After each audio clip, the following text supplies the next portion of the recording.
কাঠফাটা রোদ দিয়েছে, তাই একটু আমের বলে সরি আলুর চিপস দিয়ে দিলাম এখানটা শুকোতে, কেটে কেটে লবণ আর হলুদে সেদ্ধ করে দিয়ে দিলাম। শুকাবে একদিনের মধ্যে, দুদিনের মধ্যেই শুকিয়ে যাবে। সোনু পাপা আসলে খেতে পারবে, কৌটো করে রেখে দেবো। ও খুব পছন্দ করে এই চিপসটা, পরে আর এই রৌদ্র থাকবে না। কি রৌদ্র উঠেছে, আবার কবে মেঘলা হয়ে বৃষ্টি আসবে। কালকেও বৃষ্টি হয়েছিল, ওই জন্য আজকে দিয়ে দিলাম। চলো, শুভ সকাল আমার প্রিয় পরিবার, সবাই কেমন আছো? আশা করছি সবাই খুব ভালো আছো, সুস্থ আছো। আমরাও ভালো আছি তোমাদের ভালোবাসা আশীর্বাদে, ভগবানের আশীর্বাদে। তোমরা যেন খুব ভালো থেকো, সুস্থ থেকো, এই কামনাই করবো। নতুন আরেকটা ব্লগে তোমাদের সবাইকে জানাচ্ছি অনেক অনেক স্বাগত। আর এই তো মা আর বঞ্জি এসেছিলো আমাদের বাড়িতে, তো ওরা কালকে এসেছিলো কিন্তু আমি দেখাইনি, মানে ব্লগ যেহেতু জমে আছে তাই আর শ্যুট করা হয়নি। তো ভাবলাম না আজকে চলেই যাবে, একটুখানি দেখিয়ে নিই। তো আজকে এই যে চিকেন বানানো হয়েছিল আর কী কী যেন ছিল ভুলেই গেছি। যাই হোক, খাওয়া দাওয়া দিকে মা আর বঞ্জি করছে, আর আমি এদিকে এই মাংসটা নিয়ে যাচ্ছিলাম হচ্ছে আয়ুষের কাছে। আয়ুষ যেটু ওরা একটু খেতে পারবে, চিকেনটা দিয়ে আসলাম, মানে এই বাড়ির আর কি। আর তারপর আমি এখন একটু মা আর বঞ্জিকে এগিয়ে দিতে যাচ্ছি, ওরা বাড়ি যাবে আজকে। থাকতে বললাম, কিছুতেই থাকবে না, কারণ বঞ্জিরও স্কুলটা খুলে যাবে, তার জন্য। প্রচণ্ড রৌদ্র পড়েছিল আজকে সকালবেলায়, তোমাদের দেখিয়ে দিলাম। এখন দেখো ঘুমটা মাথায় ছাড়া যাওয়াই যাচ্ছিল না। আর মা আসলে যতবার আসে খুব তাড়াতাড়ি, মানে সকাল সকাল বেরোয়, বিকেলে যাবে বা এরকম এরকম কিছু না, একদম তাড়াতাড়ি করে বেরোয়, যার জন্য এই দুপুরবেলায় কিন্তু রৌদ্রের মধ্যেই বেরিয়ে যাচ্ছে। তো মাথায় ঘুমটা দিয়ে আমরা যাচ্ছি আর কি, এই জন্য আমি যাই মোড়ের মধ্যে একটু গাড়িতে তুলে দিয়ে তারপরে আসবো। আমার ওদিকে একটু দরকারও আছে, টাকা তুলতে হবে। তো একা একা আসতে ইচ্ছে করে না, তো মাদেরকে ওদিকে গাড়িতেও তুলে দেওয়া হবে, আমার টাকা তুলেও নিয়ে যাওয়া হবে। অনেক দিন পর আজকে এই চুড়িদারটা পরেছি, আগের তুলনায় একটুখানি টাইট হয়ে গেছে, মানে মোটামুটি 4-5 বছর আগের চুড়িদার, তো সেই হিসেবে আমি 4-5 বছরে একটুখানি আরও মোটা হয়ে গেছি, ওরে বাবা। তো যাই হোক, এইভাবেই চলতে হবে, কিছু কারণে। তবে হ্যাঁ, এর থেকে যাতে আর মোটা না হই সেটার দিকে একটু ধ্যান দিতে হবে। তো আজকে পরে না ভীষণ ভালো লাগছে, অনেকদিন পর এটা পরলাম, কারণ এটা এই কারণেই স্পেশাল। আমি এটা নিজে হাতে ফার্স্ট টাইম বানিয়েছিলাম, কেটে তার সাথে হাত দিয়ে সেলাই করে এই চুড়িদারটা আমি বানিয়েছিলাম নিজে হাতে। যখন আমি ফার্স্ট শিখেছিলাম আর কি সেলাই, তখন এটা ফার্স্ট আমার বানানো। বোট নেক বানিয়েছিলাম গলাটা, প্যান্টটা ছিল পেন্সিল প্যান্ট, আর হাতের মধ্যে ছিল, হাতটা ছিল হচ্ছে আমব্রেলা কাট ছিল। হাতের যে কনুইটা আছে আমাদের সেই জায়গাটাতে আমব্রেলা স্লিভস করেছিলাম, আর তখন না ওটা খুব ট্রেন্ডিং ছিল। আর তার সাথে আবার বোট নেক যেহেতু করেছি, তো ওখানে নেক থেকে আবার ছোট্ট করে একটা পাতা মতো কাট করে ওখানে আবার মানে চারিদিকে পাইপিং লাগিয়ে দিয়েছি, গলাটাতেও লাগিয়ে দিয়েছি। একটু অন্যভাবে স্টাইলিশ করে বানানোর চেষ্টা করেছি, কারণ আমি মানে ধরেই নিয়েছি আমি সেলাই করব, তো আমি সবসময় একদম যেগুলো ট্রেন্ডিং এই টাইপেরই বানাবো, যেগুলো আমার খুব ভালো লাগে, খুব স্টাইলিশ এরকম টাইপেরই বানাবো। বা তার সাথে আমি নিত্য নতুন নিজে ডিজাইন করে, নিত্য নতুন কাটিং করে আমি ড্রেস বানাবো, চুড়িদার বানাবো, এরকম একটা আমার স্বপ্ন ছিল কেন্দ্রীয় সরকারের। তো আমি এই যে বান্ধবীর মামি বাড়ি এসেছি ঘুরতে, এই যে দেখো কার সঙ্গে দেখা হয়ে গেল, আমাদের পরিবারের এক সদস্য।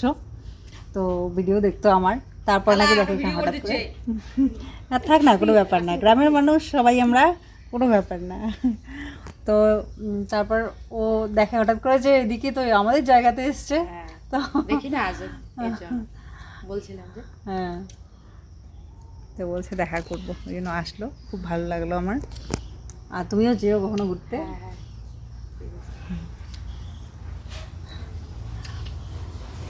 যে ওই মামির হচ্ছে ছেলে, ও ইয়াতে যাবে, ক্রিকেট খেলতে যাবে মনে হচ্ছে। আমার ফ্রেন্ডের এদিকে একটা কাজ ছিল, তাই আমাকে বললো চলো তো একটু যাই, তাই আসলাম। তো এদিকে ফেরার পথে না এই মামি দেখি একদম ডাকছে, ওইদিকে ধানের হচ্ছে ওই যে বিছন তোলা হচ্ছিলো, তো ডাকছে যে আসো আসো আসো। তো টোটো থামিয়ে যে ফাইনালি ঢুকলাম। তো এখন বলে যে দাঁড়াও একটুখানি, একজন তোমাকে দেখবে। তো এই তো এই দিদিভাই এসেছিলো আমাকে দেখতে, খুব ভালো লাগলো। এভাবে তোমরা যদি কখনো আমাকে দেখো, কথা বলো, আমার খুব ভালো লাগবে।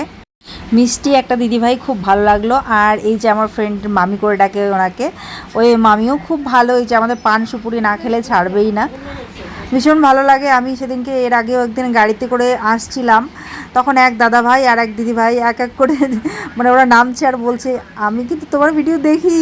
তারপর দাদা ভাই বলছে আমরা তোমার ভিডিও কিন্তু দেখি। বলছি তাই, বেশ খুব ভালো লাগলো শুনে। আর মানে তোমরা এভাবে দেখা হলে যে কথা বলো না, আমার খুব ভালো লাগে। দেখো তোমরা তো আমাকে চেনো, তোমরা যেহেতু ভিডিও দেখো, আমি কিন্তু চিনতে পারবো না, তাই না? কারণ আমি তোমাদের মুখটা দেখতে পারি না কমেন্ট করলেও। তো সেজন্য তোমরা অবশ্যই কথা বলো, তোমরা বললে আমিও নিশ্চয়ই বলবো। স্মৃতি, লাস্ট স্মৃতি, লাস্ট স্মৃতি। যেখানে রান্না বান্না হচ্ছে, রান্না বান্না হচ্ছে। ওটাই তো ভাল, রাস্তাঘাটে দেখলে চিনা হয়ে যাবে।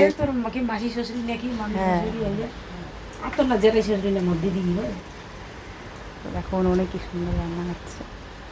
তারপরে একজন দিদিভাই কি বোন একদিন তো আমাকে কমেন্ট করে বলছিল যে কল্পনা তোমার মায়ের সঙ্গে দেখা হলো, দিদিভাই মনে হয়, কল্পনা তোমার মায়ের সঙ্গে দেখা হলো গাড়িতে, বেশ সুন্দর দেখতে তোমার মাকে, তো সামনে থেকে অনেক ভালো লাগছিল, অনেক স্মার্ট লাগছিল, এরকম বলছিল।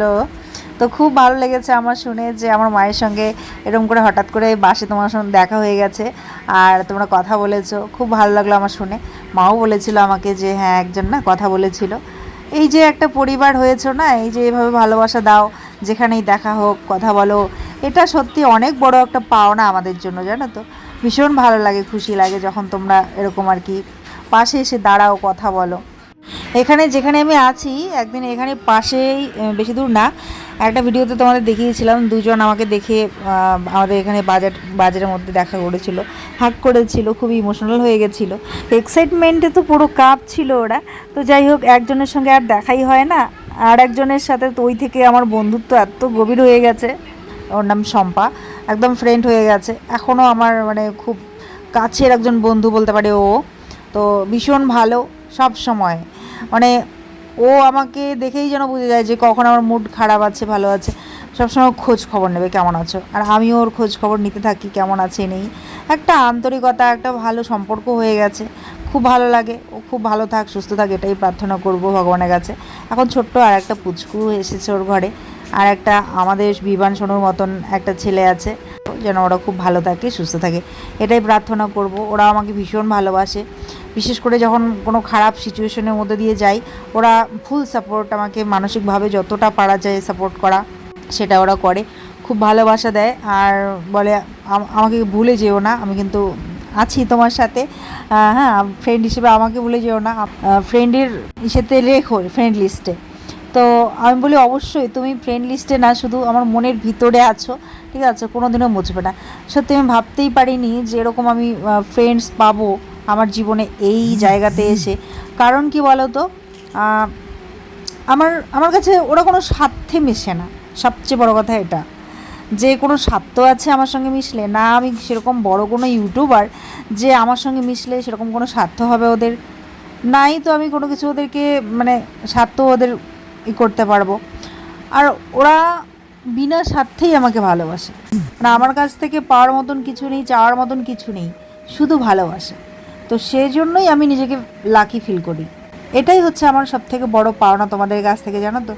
অনেক অনেক ভালোবাসা, ভগবানের কাছে শুধু একটাই প্রার্থনা করব, তোমরা যারা এত ভালো মানুষ না, তোমাদেরকে ভগবান খুব ভালো রাখুন, সুস্থ রাখুন, পরিবারের সঙ্গে সবাই তোমরা খুব সুখী হও, ভালো থেকো। তো আজকে কি বলো তো, এই বাড়িতে যে একটা কাকিমা, এই যে হোলির সময় দেখেছো, ওই কাকিমা খুব মিশুকে খুব মিশেছে আমাদের সঙ্গে, নাচ করেছে। হ্যাঁ, আমাদের বাড়ি থেকে আমার পরিবারের লোকজনও বলছিল যে এই কাকিমা তোমার এত ভালো, এত সুন্দর নাচ করছে, মানে আমাদের সঙ্গে এত সুন্দর মিশে গেছে আর কি। হয় না একটা সেম এজের মধ্যে মানুষ মেশে, কিন্তু উনি আমাদের সঙ্গেও এত সুন্দর মিশেছেন, নাচ করলেন, হোলির সময় খুব এনজয় করেছেন আমাদের সঙ্গে। তো ওই কাকিমার কিন্তু সময় হয়ে গেছে বাড়ি যাওয়ার, ঠিক আছে। তো চলে যাওয়ার আগে আগে এই যে একটা পার্টি দিচ্ছেন উনি, সবাইকে আমাদেরকে খাওয়াবেন, তো তার জন্য আমি চলে এসেছি এখানে হেল্প করতে। কাকিমা বললেন সবাই মিলে এসে আমরা সবাই মিলে একটু কাটাকুটি করব, মজাও হবে, তাই না।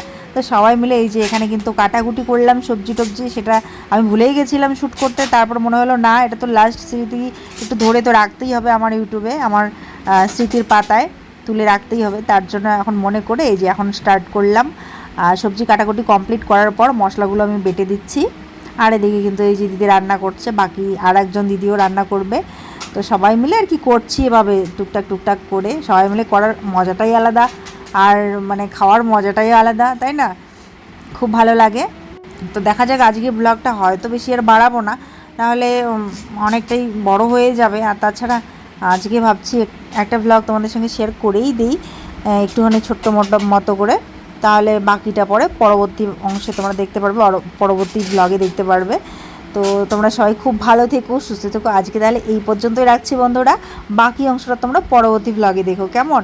নাহলে এত বড় হয়ে গেলে আজকে পোস্টও করতে পারবো না, ডেটা একটু কম আছে, ভাবছি না দিয়ে দিই। কারণ তোমরা সবসময় আমাকে বলো, কল্পনা, বুনু, দিদিভাই তুমি ভিডিও কেন দাও না, যেটুকুই হোক যেরকমই হোক ছোট্ট মতো হোক একটা ব্লগ তো তুমি রোজ দাও, ঠিক আছে? তো সেই জন্যই ভাবছি চলো আজকে হাফটাই দিয়ে দিই।